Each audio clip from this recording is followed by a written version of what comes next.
Welcome to my channel. Itong babasahin ko ay September 1st, 1987 from the book True Life in God. Fidelity is what I love, Basula. I will give you a vision lifting you to me. I will show you how heaven will appear. The sky was shown to me. It looked as any night with its stars. Then it changed. It resembled spots of paint, like a painter's palette. But one color was dominating, surpassing all others in command. It was red, thick, and it grew in its thickness like yeast pouring from above on us.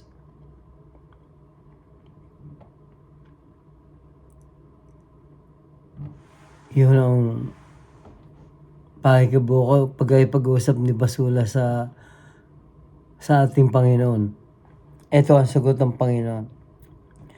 Basula, I will open the heavens, letting you see what eye has never seen. You have well discerned. Keep awake. I will watch over you. Hear me. Right. I have since the beginning of times loved my creations, but I created my creation to love me and to recognize me as their God. I have since the beginning of times sanctified all that my hands created. I am a God of love. I am the spirit of sublime love.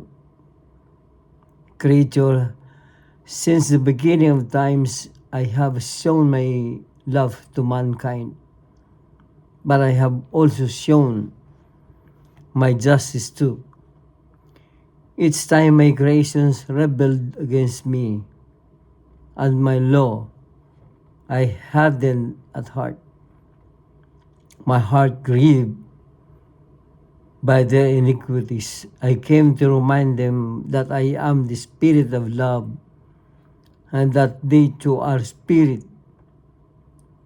I came to remind them that they are but a passing shadow on earth, made out of dust, and that my first drops of rain upon them will wash them away, leaving nothing behind. I have breathed into them, my breath giving them life. The world has incessantly been offending me, and I, for my heart, have incessantly been reminding them of my existence and of how I love them. My chalice of justice is full. Creation, my justice lies heavily upon you. Unite and return to me. Honor me, creation. When you will, then I too will lift my justice. My cries resound and shake the entire heavens, leaving all my angels trembling for what has to come. I am a God of justice, and my eyes have grown weary watching. Hypocrisy, atheism, immorality, my creation has become in its decadence a replica of what Sodom was. I will thunder you with my justice, as I have thundered the Sodomites. Repent, creation, before I come.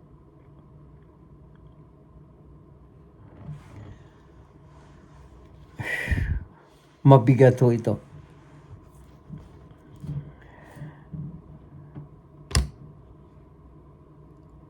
Sabi niyo, I came to remind them that they are but a passing shadow on earth.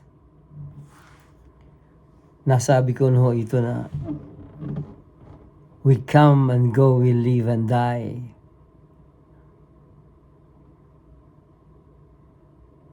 Before the coming of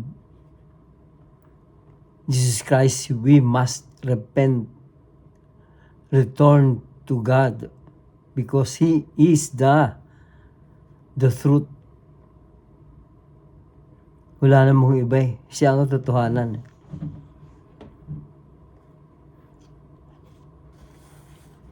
Bakit ba? Ano bang kasalanan ng tao?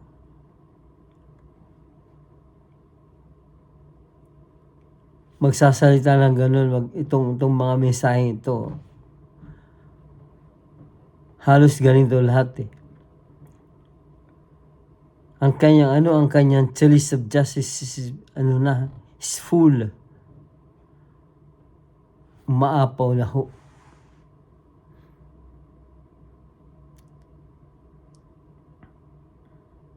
Baka sa pag-aapaw na yan, yun na yun.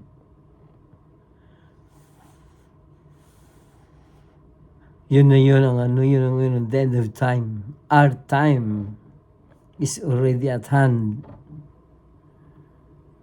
Nagpipigil lang ho ang Diyos dahil binibigyan pa niya tayo ng pagkakataon. Itong mga mensahe ito,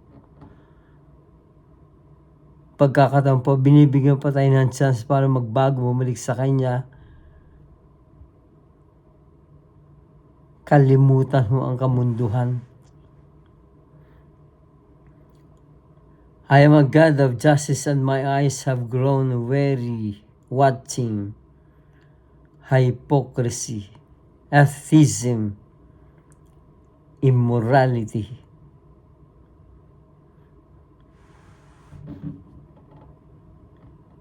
Atheism yung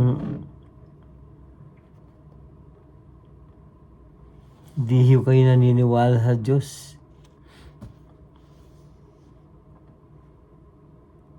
Yun yung mga ateista. They don't believe in God.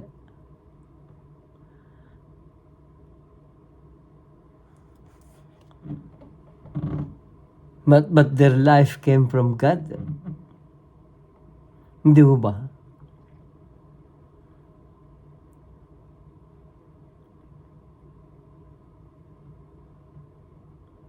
I will thunder you with my justice as I have thundered the Sodomites.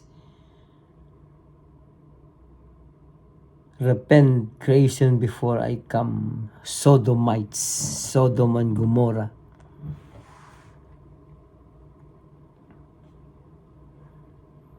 Hindi ko masyadong alam kung anong kasaysayan ng istorya ng mga Sodomites and Gomorrahs. Dahil ito isa sa mga hindi pinatawad ng Diyos, pinaulanan ng supri na mainit na gaapoy. Hanggang ngayon daw yata yung lugar na yun hindi pa tinutubuan ng anumang uri ng damo. Ganun katindi yung parusa sa kanila, pati yung lupa na parusahan, walang tumutubong damo. Repent, creation, before I come.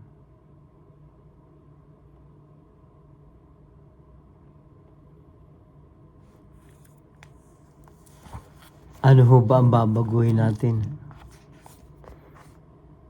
sa ating mga sarili?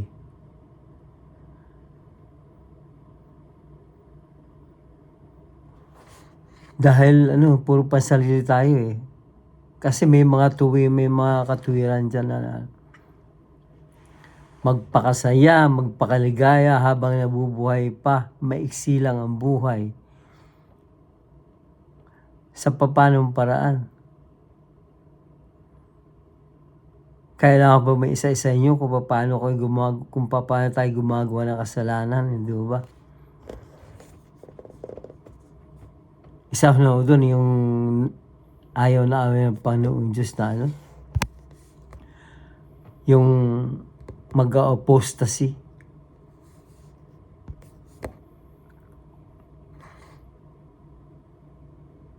Pinanganak kang Katoliko, natuto ka, naging matalino ka, aalis ka, pupunta ka sa ibang sekta. Yun ang apostasy.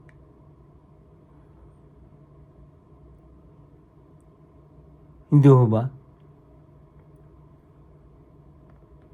May pang isa, konting pagkakamali pa lang, konting pagkakamali yung ka pa, nauwi na sa away, nauwi na sa hindi maganda.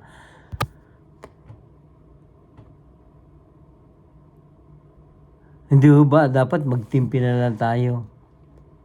Lalo na ngayon. Lumalapit na sa atin ang Diyos sa pamamagitan nitong librong ito.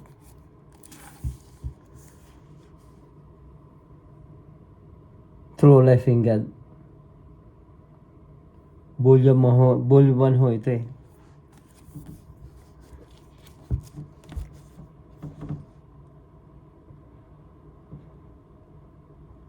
Oo, magsisisi.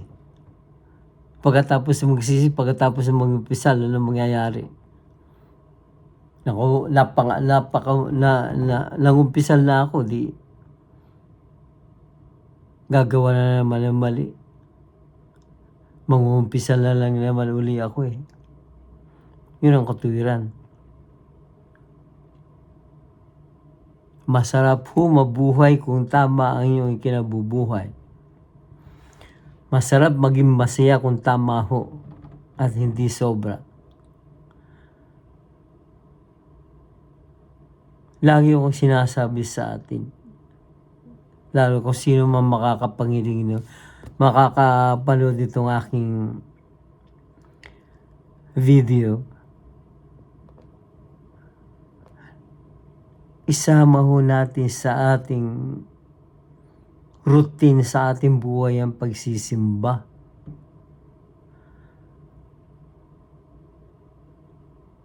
Malaking bagay ba yung isang araw na linggo? Is it consuming with your days or your hour? Nakukonsume ba yung isang araw mo? Isang oras lang yun, di ba? Magsisimba ka. Makikinig ka sa mga misa ng pare. Kung ayaw pakinggan ng misa ng pare, isipin mo na lang, nasa simbahan ka, kaya ka nagsisimba dahil sa Panginoon Diyos. Hindi ko po natatalakay yung yung tungkol sa mga sacerdotal souls.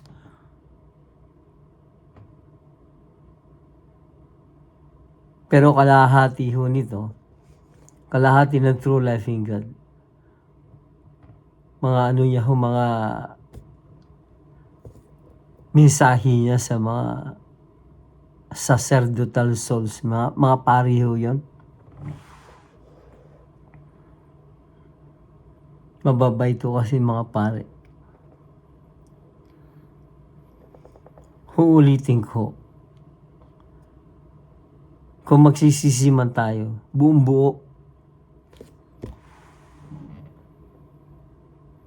at wag lang gumawa ng anumang ikasasama ng ating kaluluwa. Dahil ang kaluluwa natin na maghihirap. Hindi naman ang katawan eh. Pag namatay ho tayo, ang katawan ay uuwi sa lupa. Ang espiritu ho na nagbibigay sa atin ng buhay ay babalik ho sa Diyos dahil Kanya yun eh. Ang kaluluwa ho ang pupunta doon sa Hades.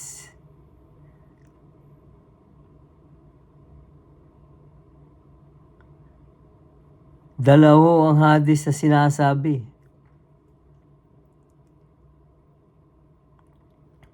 Yung Hades ho na kinaroroonan ni Abraham.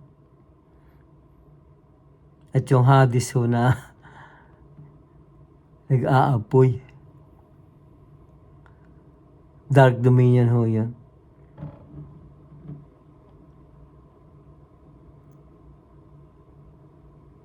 Huwag ho tayong magpakasarap. Isipin natin kung ano dadating sa atin pag tayo ay namatay na. Binibigyan ko lang ho kayo ng ideya na ang espiritu ho ay babalik sa Diyos dahil kanya yon. At ang katawan ho ay uuwi ho sa lupa, babalik sa alabok. Yung kaluluwa naman natin, yun ho magdudusa. Isipin ho ninyo kung gaano kasakit yun.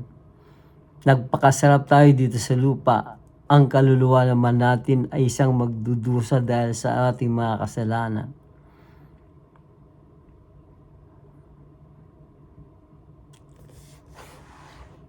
At sa